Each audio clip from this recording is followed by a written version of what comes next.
নির্বাচনের হাওয়ায় দেখলাম বন্ধুগণ আমার ভাইয়েরা, নারী পুরুষ একাকার হয়ে গেছে। এর সাথে আমাদের হুজুররাও নারীদের সাথে মিশে গেছে।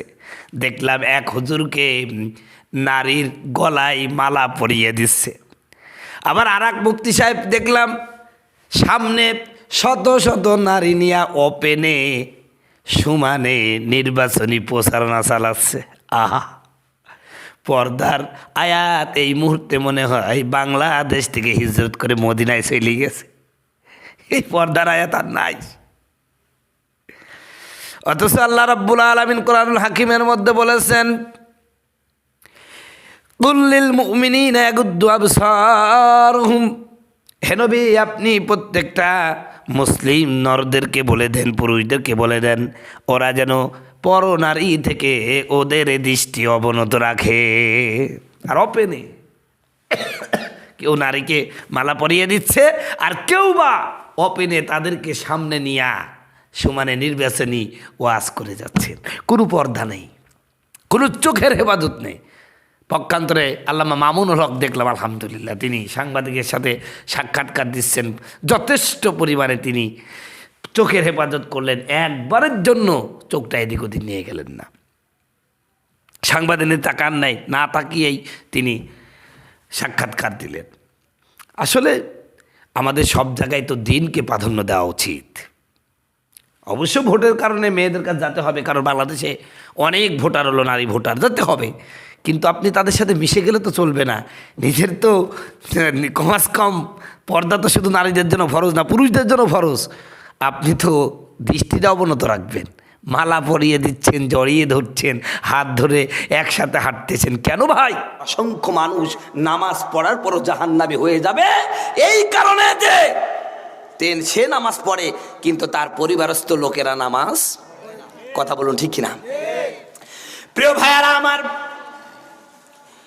হাদিস শরীফ থেকে শোনাচ্ছি, কোরআনুল কারীমের ভারসাম্য, কোরআনুল কারীমের ভাবার্থ হলো কিয়ামতের ময়দানে আমার বন্ধুগণ, আমার ভাইয়ারা, আমার আপনার সন্তানগুলো যদি বেপরদা হয়, বেনামাজি হয়, অশ্লীল কাজের সাথে লিপ্ত থাকে, আমি বাবা হিসাবে এইগুলো যদি নিষেধ না করি, এগুলো থেকে নিবৃত্ত করার চেষ্টা যদি না করি, কিয়ামতের ময়দানে একজন মহিলা যদি সে বেপরদায় চলে, 4 জন পুরুষকে জাহান্নামে নিয়ে যাবে। জোরে বলেন নাউজুবিল্লাহ।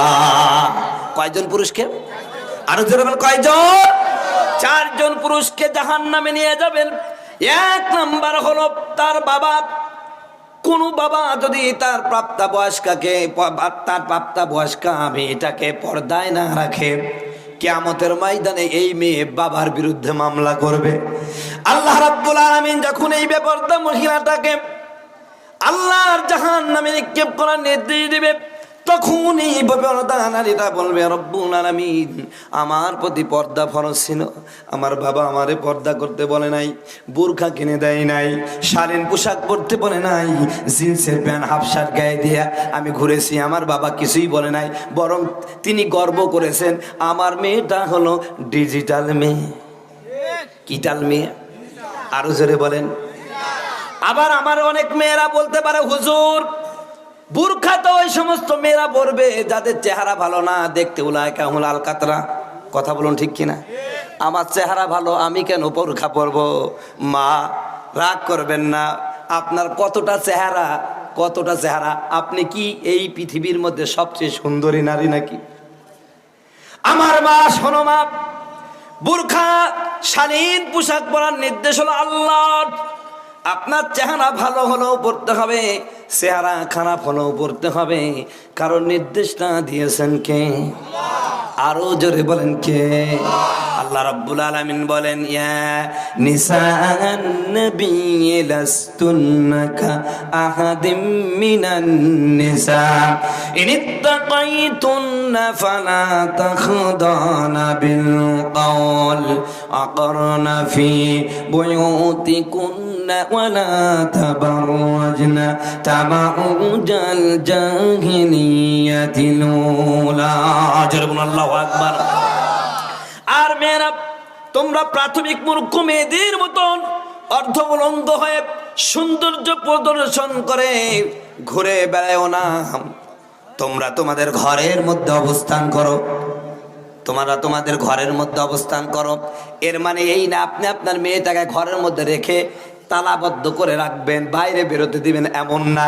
ঘরের মধ্যে কোনো মানুষ অবস্থান করলে বাইরে থেকে যেমন দেখা যায় না, ঠিক তদ্রুপভাবে মেয়েরা যখন বাইরে বেরোবে এমন একটা সুন্দর ঢিলে ঢালা পোশাক পরবে, যেইটা পরিধান করলে মেয়েটাকে ঠিক মতন দেখা যাবে না, তার শরীরের কোথায় উঁচু কোথাও নিচু এগুলো বোঝা যাবে না। কথা বলুন ঠিক কিনা? একটা ঢিলে ঢালা পোশাক পরতে হবে। আজকে বাংলাদেশে বুরখাওয়ালির অভাব নাই, পর্দাওয়ালি মেয়ের অভাব। কথা বলছে না? বুরখা আছে মাশাআল্লাহ, কিন্তু কি নাই? পর্দা নেই। আজকে ফ্যাশন হয়ে গেছে, এদেরকে দেখে থ্রি পিসলা হার মেনে যাচ্ছে। কথা বলছে না কেন? বুরখা তুমি পরছো টাইট, দেখা যায় তোমার ফিগার, ঠিক কি না? বুরখা তুমি পরছো টাইট, দেখা যায় তোমার ফিগার, এফবি বায়ো মুসলিম লাগো, এইটা কেমন বিচার, ঠিক কি না? স্কাপ তুমি পড়ছো ঠিকই, মুখটা কেন দেখা যায়, ডাক্তারের টার্গেট হয়েছো, এইবার তোমায় কে বাঁচাই। বাঁধাকপির মতন 7 প্যাসের হিসাব ঠিকই আছে, মুখে কিন্তু 4 কেজি ময়দা। কথা বলছে না কেন? ও মানে 3 পিস পরাই ভালো ছিল। এই যে ফ্যাশন, এগুলো কেন হবে? আমার বন্ধুগণ, আমার ভাইয়ারা, এই জন্য আমি বলবো মা, আমি আপনাকে বলি মা গো, শোনো, ভালো করে শোনো মা, কিয়ামতের ময়দান আল্লাহর সামনে কিন্তু দাঁড়াতে হবে। ও মা, চেহারা ভালো এই জন্য পর্দা করবেন না। কেন? পর্দা তো তারা করবে তারা যারা হলো কালো মেয়ে না গো মা। এই পৃথিবীতে আল্লাহ রাব্বুল আলামিন 4 জন নারীকে এই পৃথিবীতে প্রেরণ করেছেন, যারা হলো কিয়ামত পর্যন্ত বিশ্ব সুন্দরী। তার মধ্যে একজন হচ্ছে আমার আপনার নবীর কন্যা, কলিজার টুকরা ফাতিমাতুজ জোহরা। জোরে বলেন সুবহানাল্লাহ। হযরতে ফাতিমাতুজ জোহরা রাদিয়াল্লাহু তাআলা আনহা কেমন সুন্দরী ছিল, কেমন সুন্দরী ছিল, ভালো করে শোনার চেষ্টা করেন আমার পর্দার মা বোনেরা, ভালো করে শুনবেন গো মা। হযরতে ফাতিমাতুজ জোহরা এত সুন্দর, এত সুন্দরী ছিলেন আমার বন্ধুগণ, আমার ভাইয়েরা।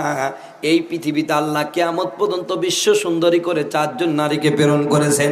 তার মধ্যে 1 নাম্বার হযরতে হাওয়া আলাইহিস সালাতু ওয়াস সালাম, 2 নাম্বার হযরতে মারিয়াম আলাইহিস সালাতু ওয়াস সালাম, 3 নাম্বার হযরতে খাদিজাতুল কুবরা রাদিয়াল্লাহু তাআলা আনহা, 4 নাম্বার হযরতে ফাতিমাতুজ জোহরা রাদিয়াল্লাহু তাআলা আনহা।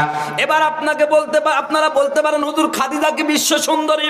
হ্যাঁ, বিশ্ব সুন্দরী। তার প্রমাণ হলো আমার বন্ধুগণ, আমার ভাইয়েরা, হযরতে খাদিজা রাদিয়াল্লাহু তাআলা আনহার আমার বন্ধুগণ, আমার নবী যখন বিবাহের প্রস্তাব দিলেন, ওই মুহূর্তে 1700 জন 1700 যুবক হযরতে খাদিজাকে বিবাহের প্রস্তাব করেছিলেন। অথচ তখন হযরতে খাদিজার 4টা সন্তান হয়েছে, 4টা স্বামী মারা গেছে। কথা বুঝতে পারছেন? এই ইতিহাস জানা আছে আপনাদের? 4 জন স্বামী মারা গেছে, 4টা সন্তান হয়েছে, 4 স্বামী সে হয়েছে, 4টা সন্তান। এমন একটা মেয়েকে 1700 যুবক যাদের বিয়ে হয় না, অবিবাহিত যুবক বিয়ের প্রস্তাব দিয়েছে। তাহলে বুঝতে হবে চেহারাটা কেমন ছিল।